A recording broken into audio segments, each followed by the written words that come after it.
নির্বাচন ছাড়া কোনো সরকার দীর্ঘদিন থাকলে ফ্যাসিবাদ স্বৈরাচারের জন্ম নেয়।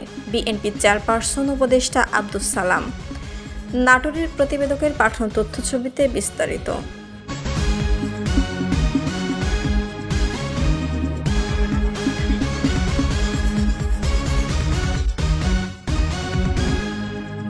বিএনপির চেয়ারপারসন উপদেষ্টা বীর মুক্তিযোদ্ধা আব্দুস সালাম নাটোরে বলেছেন, নির্বাচন ছাড়া কোনো সরকার দীর্ঘদিন থাকলে ফ্যাসিবাদ স্বৈরাচারের জন্ম নেয়।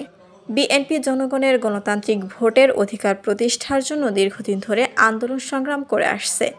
ভোটের মাধ্যমে সরকার নির্বাচিত হলে ওই সরকারের জবাবদিহিতা থাকে। দীর্ঘদিনের আমাদের যে লালিত স্বপ্ন, যে মানুষের ভোটের অধিকার যেটা ফ্যাসিবাদ কেড়ে নিয়েছিল, সেই মানুষের ভোটের অধিকারটাকে প্রতিষ্ঠিত করা। ভোটের অধিকার মানে দেশের মালিকানা ছিনতাই হয়ে গেছিল আওয়ামী লীগের আমলে, সেই মালিকানা আবার জনগণের কাছে ফিরিয়ে দেওয়ার জন্যই কিন্তু আমরা দীর্ঘদিন ধরে লড়াই করছি। 5ই আগস্টের পরে স্বাভাবিকভাবে আমাদের আশা ছিল বা এখনো আছে যে যত দ্রুত সম্ভব দেশে একটি গ্রহণযোগ্য অংশগ্রহণমূলক একটি নির্বাচন হবে এবং সেই নির্বাচনের মধ্য দিয়ে জনগণ তার প্রতিনিধি পার্লামেন্টে পাঠাবে, তার প্রতিনিধি ঠিক করবে যে কারা আগামীতে দেশ পরিচালনা করবে।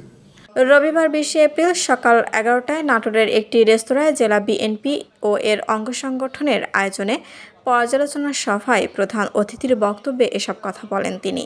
এ সময় বীর মুক্তিযোদ্ধা আব্দুস সালাম আরও বলেন, আমরা ফ্যাসিবাদ সরকার বিদায় করতে পারলেও দেশকে অস্থিতিশীল করতে পরাজিত ফ্যাসিবাদ শক্তিশালী চক্র গভীর ষড়যন্ত্র চালাচ্ছে।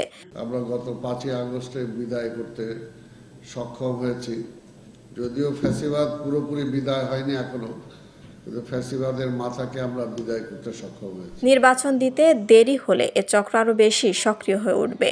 আমরা বিশ্বাস করি প্রধান উপদেষ্টা ডক্টর ইউনূস সাহেব খুব দ্রুত নির্বাচনের ঘোষণা দেবেন এবং নির্বাচনে নির্বাচিতরা রাষ্ট্র পরিচালনার দায়িত্ব পাবে।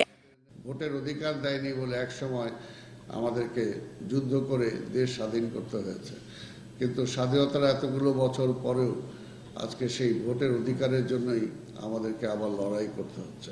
এমনকি এখনো অনেকে বলছেন যে আবার এই সরকার আমরা বসিয়েছি, যদি এই সরকারের বিরুদ্ধে আবার আমাদেরকে আন্দোলন করতে হয়, এটা আমাদের দুর্ভাগ্য। তো আমরা সেটা অবশ্যই আমরা চাই না। আমরা বিশ্বাস করি যে ডক্টর ইউনূস সাহেব সারা বিশ্বে যার পরিচিতি আছে, আমরা বাংলাদেশও আশা করব যে তার নেতৃত্বে একটি অনতিবিলম্বে তারা একটি জাতীয় নির্বাচনের ঘোষণা দিবেন, যে ঘোষণার মধ্য দিয়ে একটা সুষ্ঠু নির্বাচন হবে এবং সেই নির্বাচনেই ডিসাইড হবে যে রাষ্ট্র পরিচালনায় কারা দায়িত্ব পাবে। পাশাপাশি আরেকটা যেটা, যে পরাজিত ফ্যাসিবাদকে আমরা বিদায় করেছি, সে কিন্তু বেশি দূরে নাই, এই সীমান্তের ওই পারেই সে অপেক্ষা করছে। এবং এখন আমরা দেখছি মাঝে মাঝে তিনি বলে বেড়াচ্ছেন যে তিনি এখন পর্যন্ত বাংলাদেশের বৈধ প্রধানমন্ত্রী।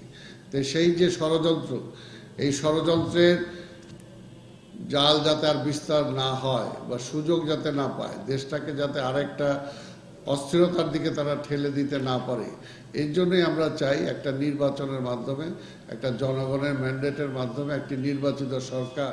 জেলা বিএনপির আহ্বায়ক রহিম নিয়াজের সভাপতিত্বে ও সদস্য সচিব আসাদুজ্জামান আসাদের সঞ্চালনা সভায় অন্যান্যদের মধ্যে উপস্থিত ছিলেন বিএনপির রাজশাহী বিভাগীয় সাংগঠনিক সম্পাদক সৈয়দ শাহীন শওকত খালেক, রাজশাহী বিভাগীয় সহ সাংগঠনিক সম্পাদক আমিরুল ইসলাম খান আলিম ও ওবায়দুর রহমান, জেলা বিএনপির যুগ্ম আহ্বায়ক জিল্লুর রহমান চৌধুরী বাবুল, দাউদার মাহমুদ, আব্দুল আজিজ, ফারজানা শারমিন পুতুল, মিজানুর রহমান ডিউক, মোস্তাফিজুর রহমান শাহীন, সাইফুল ইসলাম আফতাব প্রমুখ।